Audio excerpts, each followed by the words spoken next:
অনুষ্ঠান বাড়ি সর্ষে পোস্ত পাবদার যে গ্রেভিটা কিংবা পাবদা মাছটা সেটা কেউ কিন্তু আমরা বাদ দিই না। কারণ কি? কারণটা হচ্ছে নিশ্চয়ই তারা কিছু ছোটোখাটো টিপস ইউজ করে, যার জন্য তাদের এই অনুষ্ঠান বাড়ির সর্ষে পোস্ত পাবদার গ্রেভি বলো মাছ বলো দুর্দান্ত টেস্ট হয়। নমস্কার বন্ধুরা, আমি সুতপার কথাতে আজকে নিয়ে এসেছি সর্ষে পোস্ত পাবদার রেসিপি। তার জন্য দেখো আমি পাবদা মাছ নিয়ে নিয়েছি। পাবদার মাছগুলোকে সাইড করে রেখে এখন আগে একটা মশলা রেডি করে নিচ্ছি।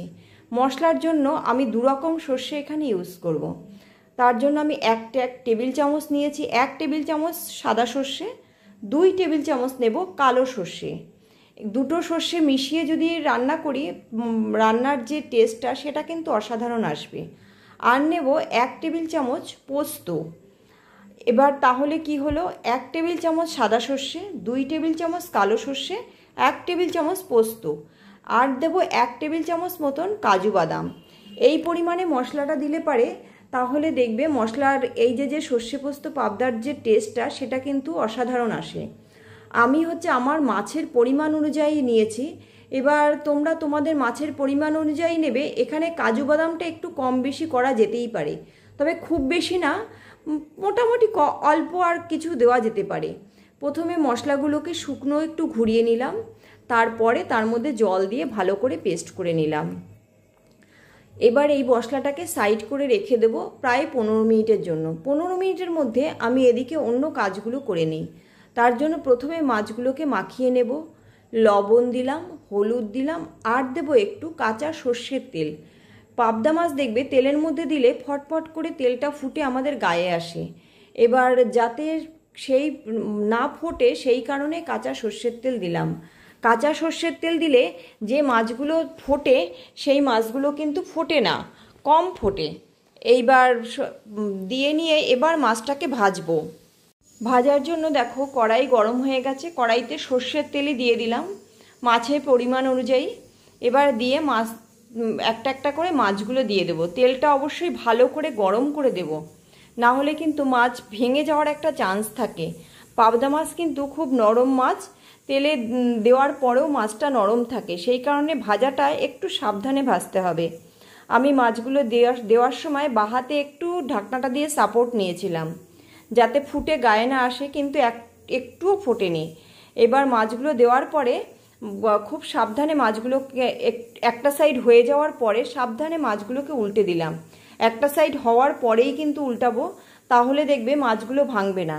দিয়ে এবার আরেকটা সাইড হওয়ার পরে মাছগুলোকে নামিয়ে নেব। আর সেই ফাঁকে আমি কি করছি, এই যে আরেকটা মশলা রেডি করছি, যে মশলাটা কিন্তু পেস্ট করব না। তার জন্য নিয়ে নিলাম কাঁচা লঙ্কা, কাঁচা পাকা মিশিয়ে আমি লঙ্কা নিয়েছি। লঙ্কাগুলোকে পুরো চিড়ে দিয়েছি, 2 টুকরো করে দিয়েছি মাঝখান থেকে।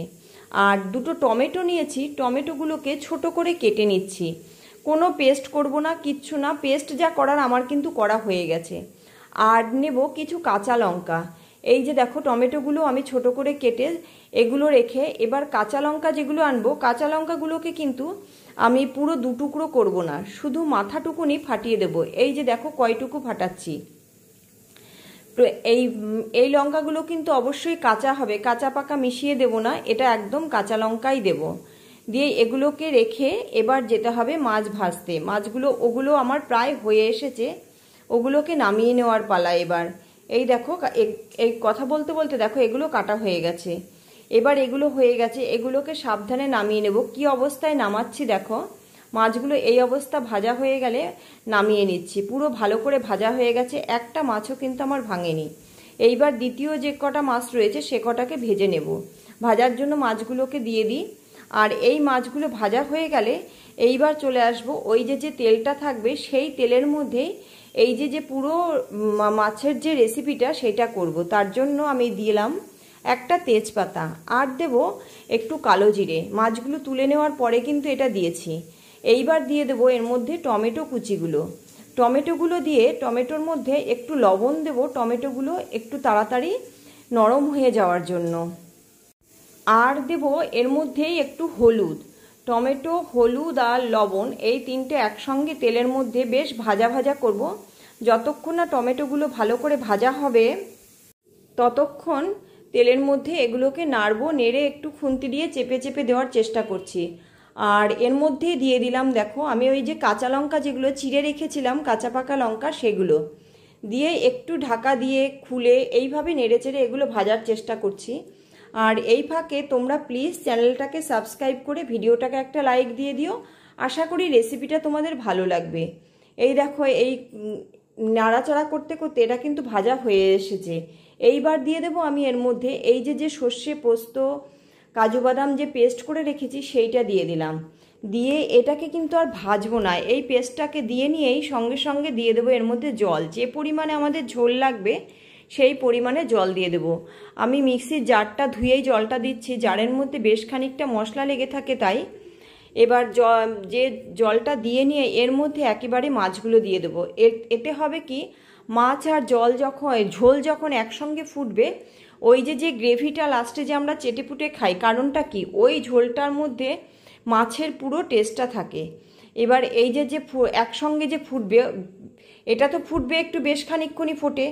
এবার মাছগুলোকে সিদ্ধ হতে হবে, তাতে ঝোলের টেস্ট অনবদ্য চলে আসে।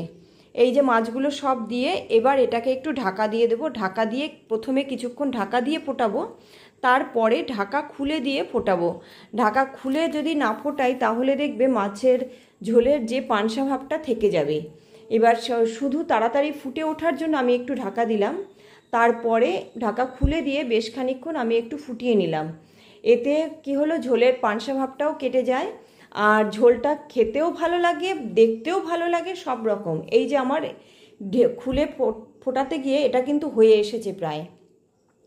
এইবার দিয়ে দিলাম আমি এই যে কাঁচা লঙ্কা যেগুলো মাথা ফাটিয়ে রেখেছিলাম, আর দিয়েছি ওই যে উপর দিয়ে সর্ষের তেল, 1 টেবিল চামচ মতন সর্ষের তেল দিয়েছি।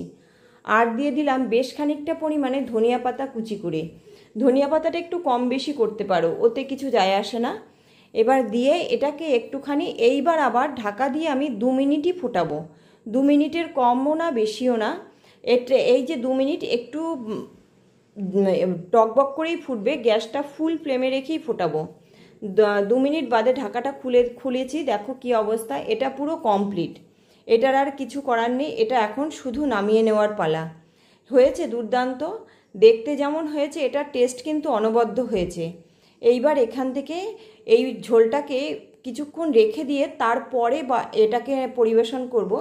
কিছুক্ষণ বলতে কি, মিনিট 10-15 আবার ঢাকা দিয়ে রেখে দেবো আমি। ওটাকে কিন্তু আর এখন ওইভাবেই থাকবে। তারপরে 10-15 মিনিট বাদে আমি এগুলোকে পরিবেশন করতে চলে এসেছি। একদম এরকম দেখতে হয়েছে। আশা করি রেসিপিটা তোমাদের ভালো লেগেছে। আর আমাকে কমেন্টস করতে ভুলো না কিন্তু যে রেসিপিটা তোমাদের কেমন লেগেছে। আর কি, আজ এই অবধিই থাক। সবাই ভালো থেকো।